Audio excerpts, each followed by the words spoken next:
So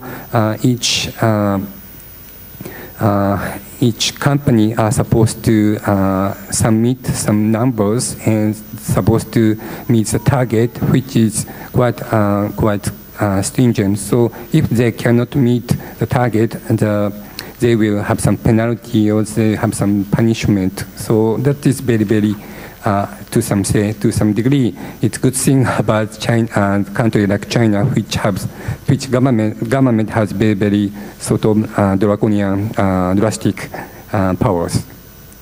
And for this 5 years plan, new TRS, new responsibility system is being implemented, and because the last 5-year plan, the system is not so robust and flexible enough. So they have some shutdown of the small facilities, which had very, very negative impact on social life daily life in Chinese people. So now the government, regional governors are thinking about more flexible but more robust system to implement this allocation of the responsibility, allocation of the target. So now they are talking about, they are going to establish some early warning system, and also they promote, facilitate energy conservation for investment project. Also, at this moment, many people are keen to know how government put the cap on electricity consumption or energy consumption, because it is from energy security or energy efficiency perspective, it's very difficult to put some cap, absolute cap on the consumption or output of energy. And Chinese government are seriously thinking about, for example, electricity consumption, and some number is already popped up in the governmental officials' commitment or some newspapers. And at this moment, there's no official kind of announcement on the actual number, for example, the electricity consumption cap. But I understand that there are so many heated discussion in the policymakers in China about absolute electricity consumption cap.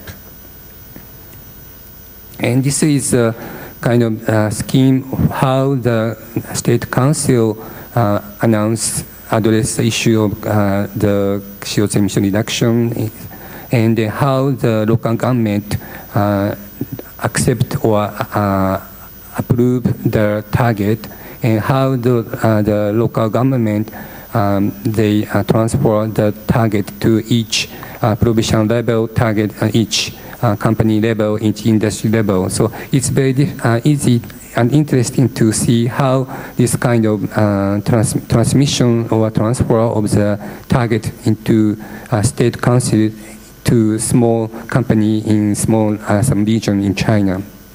So this is very, very China-specific way to implement the CO2 emission reduction target. And finally, I would like to touch upon a little bit about how China is going to think about the future regime or post-Durban or post-Cancun or post something, post-annex. Professor Asuka, could you please just one to wrap up your presentation? It's already okay. Then you consumed already 12 minutes. Hi, ごめんなさい. My apologies. Peak is many Chinese researchers are talking about, our government officials are also talking about peak quite seriously. So now some researchers say 2025 or 2020 would be the peak year for Chinese emission. So how this kind of peak year will be introduced or debated in the international negotiation is still question mark, but I think Chinese government may push this peak number seriously compared to other numbers in like absolute emission reduction target in 2030 or 2050. Okay, then I stop here and I will continue sometime after discussion. Thank you. Thank you very much, Professor Asuka. He mentioned about already pledged target for CO2 intensity reduction and the share of non-fossil fuels over the next 10 years. He mentioned that whether these targets can be considered as ambitious or not, it may be a bit difficult to tell. But and also I noted that the China's target for the share of non-fossil fuels includes the nuclear power in their numbers. It's in that sense different from the German target just mentioned by Miranda-san. And also, with regard to the energy efficiency improvements or reduction target for the reduction in energy intensity over the next 5 years, that was the target already decided by the Chinese government for the 12th fifth year plan is 16% over the 5 years from 2011 to 15, and 16% reduction over the 5-year period means on average maybe roughly speaking 3% improvement per year.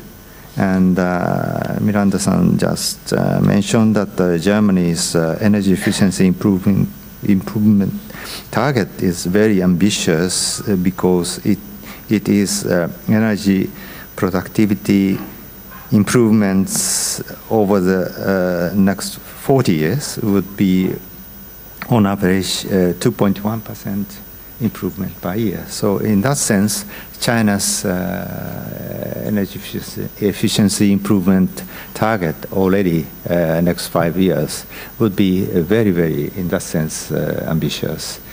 But thank you again. Thank you very much for your introduction presentation. Next, I would like to invite Professor Shukla from Indian Institute of Management, Ahmedabad, for the presentation on Indian actions on addressing climate change mitigation. Professor Shukla, please. Thank you, Hamanaka-sensei. Let me thank the organizers for this opportunity to speak to this august audience. I will very quickly take you through what kind of things which are happening in India in terms of the domestic actions post-Durban, but this is a continuation from the past decade or so of the actions which are going on in India. Many times during the negotiations, one might observe that India is one of the countries which takes very strong positions on an equity issue. And but I think when we come back home, there is always a great deal of seriousness about how to work through this problem and how to contribute in the best way. And I will just try to take you through the few things that we are doing in India. Well, I have some loaded slides, but I will have to go very quickly over this. So in this, well, we have committed to about 20 to 25% emissions intensity reduction from 2005 to 2020, which is about a 1.5 to 2% decoupling of the economy from the emissions. And this was already announced at the Copenhagen such. And then, of course, we have another target which says that per capita emissions of India will always remain below that of OECD for any time to come. So now this is the issue of the contraction and convergence part, where we believe that our per capita emissions would always remain below the OECD at any point of time. And then, of course, we have already proposed the issue of the MRV and also the ICA, which is the International Consultation and Analysis of Domestic Actions at Cancun.